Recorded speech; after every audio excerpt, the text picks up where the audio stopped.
Hi friends, నమస్తే. Welcome back to our cooking channel మన moms kitchen. ఈరోజు మన మామ్స్ కిచెన్లోని మన రెసిపీ వచ్చేసి చిల్లీ ఆనియన్ పరాటా రెసిపీ అండి. రోజు రెగ్యులర్గా తినే చపాతీ, పూరి, రోటీ కనుక బోర్ కొట్టినట్టయితే ఎప్పుడైనా డిఫరెంట్గా ఇలా కొత్తగా ట్రై చేయొచ్చండి. చాలా టేస్టీగా ఉంటుంది. సైడ్ డిష్గా ఇలాంటి కర్రీ అవసరం లేకుండా అప్పటికప్పుడు చాలా సింపుల్గా ఈజీగా ప్రిపేర్ చేసుకోవచ్చు. చాలా టేస్టీగా ఉండే ఈ చిల్లీ ఆనియన్ పరాటాని ఇప్పుడు లేట్ చేయకుండా ఎలా ప్రిపేర్ చేసుకోవాలో చూసేద్దాం పదండి. ముందుగా ఈ రెసిపీ ప్రిపరేషన్ కోసం ఒక బౌల్ తీసుకొని అందులోకి ఒక 1 కప్ దాకా గోధుమ పిండి వేసేసుకోవాలి. అలాగే ఒక 1/2 టేబుల్ స్పూన్ దాకా సాల్ట్ కూడా వేసేసుకొని ఒక 1 టేబుల్ స్పూన్ దాకా ఆయిల్ వేసుకొని ఒకసారి ఈ పిండిని ఇలా చేతులతో రబ్ చేస్తున్నట్టుగా బాగా మిక్స్ చేసుకోవాలి. సాల్ట్ అలాగే ఆయిల్ అంతా కూడా పిండికి పట్టేలా కూడా బాగా మిక్స్ చేసేసుకోవాలి.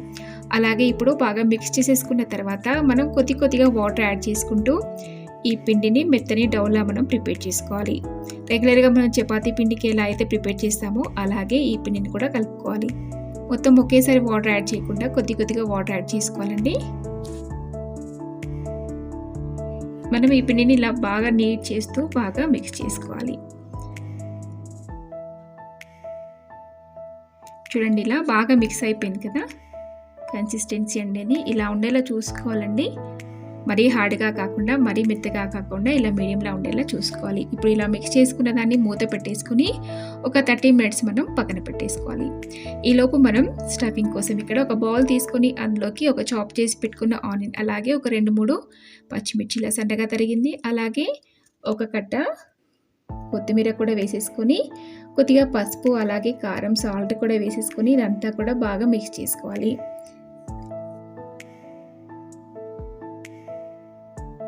ఇలా నేను ఇక్కడ ఆనియన్స్ అన్నీ కూడా ఇలా పొడుగా కట్ చేశానండి. ఇలా చిన్న ముక్కల్లా కూడా కట్ చేసుకోవచ్చు. చూడండి, ఇక్కడ ఇదంతా కూడా స్టఫింగ్ అనేది మనకి రెడీ అయిపోయింది కదా. ఇప్పుడు ఇది పక్కన పెట్టేసుకోవాలి. ఈ లోపు మన పిండి కూడా చక్కగా నానిపోయి ఉంటుంది. ఒక 30 మినిట్స్ తర్వాత మళ్ళీ ఒకసారి ఈ పిండిని కూడా మనం బాగా మిక్స్ చేసుకోవాలి. ఇప్పుడు ఎంత నీట్ చేస్తే మనకి పరాటా అనేది అంత బాగా వస్తుంది. ఒకసారి బాగా మనం ఇలా నీట్ చేసుకోవాలి. ఇప్పుడు ఇలా అంతా కూడా బాగా మిక్స్ చేసిన తర్వాత మనం ఈ పిండిని చిన్న ముద్దలా ప్రిపేర్ చేసుకోవాలండి. మనం రెగ్యులర్గా చేసుకునే చపాతీ అంత సైజ్ అయితే సరిపోతుంది. మీకు చిన్నగా కావాలంటే కొంచెం పిండిని చిన్న సైజులో తీసుకోవచ్చు, లేదా పెద్దగా కూడా తీసేసుకోవచ్చు. ఈ సైజులో ప్రిపేర్ చేసుకోవాలండి ఇదంతా కూడా. ఇప్పుడు ఇవన్నీ కూడా రెడీ అయిపోయాయి కదా, పక్కన పెట్టేసుకొని ఇందులో ఒక్కొక్కటిగా తీసుకుంటూ పొడి పిండి చల్లుకుంటూ మనం దీన్ని రోల్ చేసుకోవాలి. కొద్దిగా పల్చగా రోల్ చేసుకోవాలండి. ఈ చపాతీని ముందుగా మనం చాలా పల్చగా రోల్ చేసుకోవాలి. ఎందుకంటే మళ్ళీ మనం స్టఫింగ్ చేసుకుని మళ్ళీ రోల్ చేస్తాం కదా. ఇలా పెద్దగా రోల్ చేసుకున్న తర్వాత ముందుగా మనం ప్రిపేర్ చేసుకున్న చిల్లీ ఆనియన్ స్టఫింగ్ ఉంది కదా, ఇదంతా కూడా మనం చపాతీపై వేసేసుకొని ఇలా స్ప్రెడ్ చేసుకోవాలి.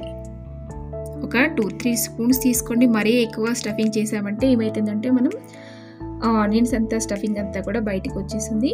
ఇలా మనం పల్చగా స్ప్రెడ్ చేసుకోవాలి. ఒకసారి ఇలా స్ప్రెడ్ చేసుకున్న తర్వాత ఈ చపాతీని ఇలా సన్నగా రోల్ చేసుకోవాలి. ఇదంతా కూడా చూడండి, వీడియోలో చూపిస్తున్న విధంగా ఇలా సన్నగా రోల్ చేసేసుకోండి ఇదంతా కూడా. ఇప్పుడు ఇలా రోల్ చేసేసుకొని ఒకసారి ఇలా మనం లాగినట్టుగా చేసేసుకొని మళ్ళీ ఇదంతా కూడా ఫోల్డ్ చేసుకోవాలి. ఇప్పుడు ఇదంతా కూడా ఒక ముద్దలా వచ్చేసింది చూడండి. ఇప్పుడు దీన్ని మళ్ళీ మనం పొడిపిండి చల్లుకుంటూ ఒకసారి ఇలా చేతితో ప్రెస్ చేసుకొని పొడిపిండి చల్లుకుంటూ మళ్ళీ మనం ఎక్కువ ప్రెషర్ని యూజ్ చేయకుండా చాలా లైట్గా ప్రెషర్ని యూజ్ చేస్తూ మనం రోల్ చేసుకోవాలి. చాలా ఫోర్స్ఫుల్గా మనం రోల్ చేసామంటే ఆ స్టఫింగ్ అంతా కూడా బయటకు వచ్చేసింది. ఇలా మెల్లగా రోల్ చేసేసుకోవాలండి ఇదంతా కూడా. ఇలా మరీ పల్చగా కాకుండా మరీ మందంగా కాకుండా ఇలా మీడియంలో వచ్చేలా కూడా ఈ పరాటాని మనం ప్రిపేర్ చేసేసుకోవాలి. ఇప్పుడు ఇది రెడీ అయిపోయింది కదా. నేను ముందుగానే ఇక్కడ పాన్ వేడి చేసి పెట్టుకున్నానని అందులో ఇది వేసేసుకొని మనం ఫ్రై చేసుకోవాలి.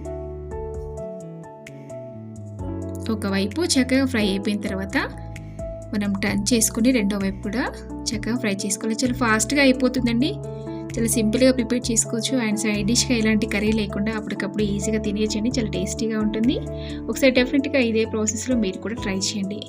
ఇలా నెయ్యి కానీ ఆయిల్ కానీ అప్లై చేసేసుకుని రెండు వైపులా కూడా చక్కగా ఫ్రై చేసుకోవాలి. మంచి కలర్ వచ్చే వరకు కూడా. మనం తింటున్నప్పుడు ఆనియన్స్, పచ్చిమిర్చి అలాగే కొత్తిమీర తరుగు తగిలి చాలా టేస్టీగా అనిపిస్తుంది తినడానికి. చూడండి, ఇప్పుడు మంచి కలర్ వచ్చింది కదా, మనకి ఆల్మోస్ట్ రెడీ అయిపోయింది. ఇదే ప్రాసెస్లో మిగతా అన్నీ కూడా రెడీ చేసుకోవాలండి.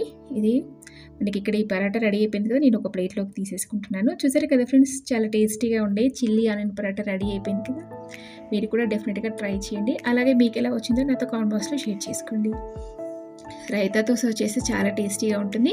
ఫ్రెండ్స్, మీకు ఈ రెసిపీ నచ్చితే తప్పకుండా ఒక లైక్ చేయండి, షేర్ చేయండి. అలాగే మన మామ్స్ కిచెన్ని వెంటనే సబ్స్క్రైబ్ చేసుకోండి. మరొక మంచి రెసిపీతో మేము ఉంటాను. Thank you for watching.